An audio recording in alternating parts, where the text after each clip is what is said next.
আজকে আমরা রান্না করতে চলেছি ফেলে দেওয়া কাঁঠালের আটি দিয়ে একটি নিরামিষ তরকারি। কাঁঠালের আটিগুলোকে আমরা প্রথমে ঠিক এইভাবে ছাড়িয়ে সেদ্ধ করে নেব।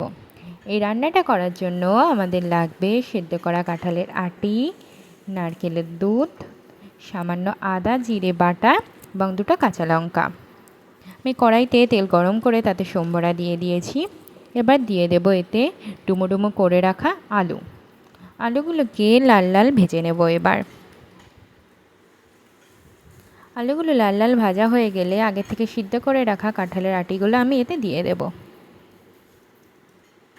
এবার আস্তে আস্তে আগে থেকে করে রাখা মশলা যেমন আদা বাটা জিরে বাটা দুটো কাঁচা লঙ্কা হলুদ সামান্য চিনি লবণ দিয়ে ভালো করে এটাকে মিশিয়ে নেব। মেশানো হয়ে গেলে ওপর থেকে আগে থেকে করে রাখা নারকেলের দুধটা দিয়ে দেব।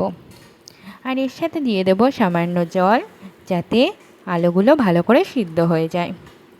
কিছুক্ষণ পর জলটা টেনে গেলে ওপর থেকে গরম মশলা দিয়ে নাড়িয়ে চাড়িয়ে নিলেই রেডি কাঁঠালের আটির নিরামিষ তরকারি। Bye bye.